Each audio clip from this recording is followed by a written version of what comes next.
الله فلا مضل له ومن يضلله فلا هادي له وأشهد أن لا إله إلا الله وحده لا شريك له وأشهد أن سيدنا ومولانا محمدا عبده ورسوله صلى الله تعالى عليه وعلى آله وأصحابه وأزواجه وذرياته وأهل بيته وبارك وسلم تسليما كثيرا كثيرا.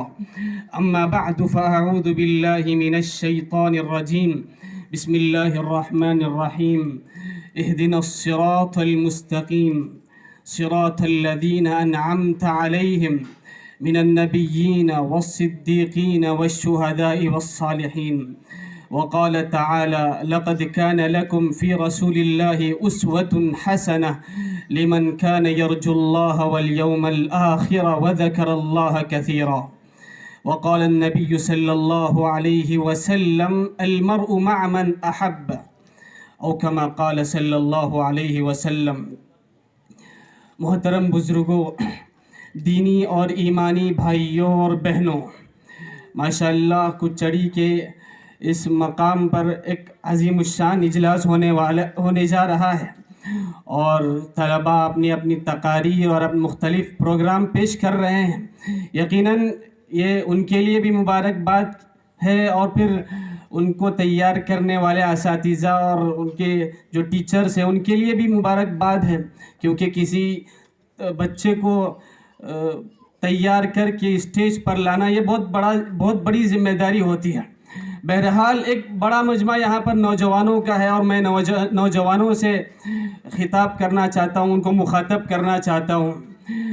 ہم روزانہ 5 نمازوں میں سورۃ الفاتحہ پڑھتے ہیں.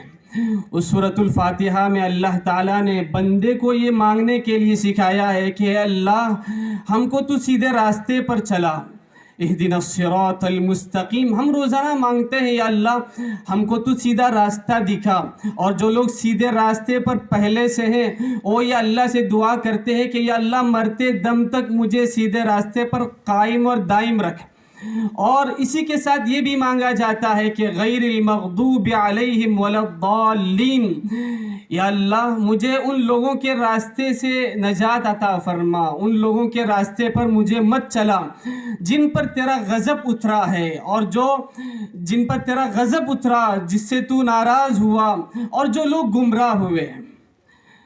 ہم روزانہ اللہ تعالیٰ سے یہ دعا مانگتے ہیں، لیکن رسول اللہ صلی اللہ علیہ وسلم نے ارشاد فرمایا کہ ایک زمانہ ایسا آئے گا کہ لوگ یہود و نصارہ کے قدم بقدم چلیں گے، جبکہ ہمارے اسوہ اور نمونہ اللہ تعالیٰ نے اللہ کے رسول کو بنایا.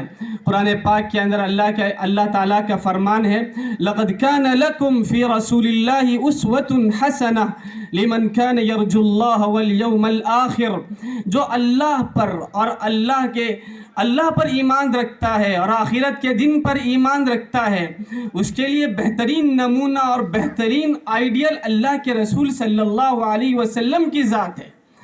اگر کوئی باپ ہے تو اس کے لیے بہترین نمونہ اللہ کے رسول صلی اللہ علیہ وسلم کی ذات ہے. اللہ کے رسول نے باپ بن کر بھی دنیا کو دکھایا، اللہ کے رسول صلی اللہ علیہ وسلم نے بیٹا بن کے بھی دنیا کو دکھایا. اللہ کے رسول صلی اللہ علیہ وسلم نے ایک شوہر کی ذمہ داری بھی ادا کی. بہرحال اللہ کے رسول صلی اللہ علیہ وسلم ہماری دنیا کے ہر گوشے میں اور ہمارے ہر پہلو میں اللہ کے رسول صلی اللہ علیہ وسلم ہمارے لیے اسوہ اور نمونہ ہے، ہمارے لیے آئیڈیل ہیں. انسان کو اس بات کا کوئی جواز نہیں ہے کہ وہ دنیا کے مسئلے میں ہو یا دین کے مسئلے میں کسی غیر کو اپنا آئیڈیل بنائے، کسی دوسرے کی مشابہت اختیار کرے.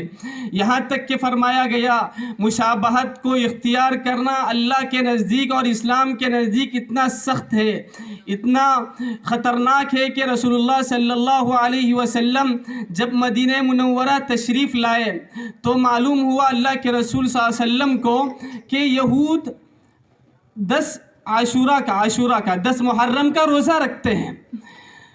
تو آپ صلی اللہ علیہ وسلم نے لوگوں سے پوچھا کہ یہ یہود 10 محرم کا روزہ کیوں رکھتے ہیں؟ تو آپ صلی اللہ علیہ وسلم کو بتایا گیا کہ اس دن حضرت موسیٰ علیہ السلام کو فرعون کے ظلم و ستم سے نجات ملی تھی، بنی اسرائیل کو نجات ملی تھی۔ اسی کے خوشی میں اور اسی کے شکرانے میں یہود ایک دن کا روزہ رکھتے ہیں۔ تو اللہ کے رسول صلی اللہ علیہ وسلم نے ارشاد فرمایا کہ موسیٰ کے زیادہ حقدار تو ہم ہیں، موسیٰ کی زیادہ فالو کرنے والے، ان کی پیروی کرنے والے تو ہم ہیں، ہم مسلمان ہیں، لہٰذا ہم پر یہ زیادہ حق ہے کہ ہم اس دن روزہ رکھیں۔ اور فرمایا کہ ہم اس دن روزہ رکھیں گے، اور ساتھ ہی ساتھ 9 محرم کو، اگر 9 محرم نہ ہو سکے تو 11 محرم کو میں روزہ رکھوں گا۔ رسول اللہ صلی اللہ علیہ وسلم نے فرمایا کہ یہود ایک دن روزہ رکھتے ہیں، میں 2 دن روزہ رکھوں گا، تاکہ میری مسلمانوں کی اور یہودیوں کی مشابہت عبادت میں نہ ہو سکے۔ یہاں تک خیال رکھا گیا ہے کہ عبادت میں بھی یہودیوں کی مشابہت نہیں، نصارہ کی مشابہت نہیں، لیکن آج ہمارے نوجوان ان کی طرح داڑھی بناتے ہیں، ان کی طرح رسم و رواج اختیار کرتے ہیں، ان کی طرح اسٹائل اور فیشن اختیار کرتے ہیں۔ رسول اللہ صلی اللہ علیہ وسلم نے ارشاد فرمایا کہ المرء مع من احب، جو انسان کسی کی مشابہت اختیار کرتا ہے، کسی کو اپنا آئیڈیل سمجھتا ہے، تو وہ آئیڈیل وہ اس کے ساتھ محبت رکھنے کی وجہ سے سمجھتا ہے، گویا کہ اس کے دل میں اس کی محبت ہوتی ہے۔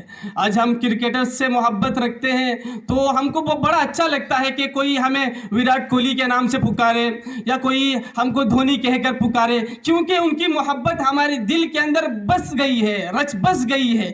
اس لیے ہم کو ان کی طرف بننا، ان کے نام سے ہم اپنے آپ کو پکارنا اچھا لگتا ہے، جبکہ رسول اللہ صلی اللہ علیہ وسلم نے ارشاد فرمایا کہ المرء مع من احب، کل قیامت کے دن انسان روز محشر اللہ کے سامنے جب اس کو حاضر کیا جائے گا، جب اس کا حساب اور کتاب ہوگا، تو کل قیامت کے دن اس آدمی کے ساتھ اس کو کھڑا کر دیا جائے گا جس سے اس کو دنیا میں محبت ہوگی۔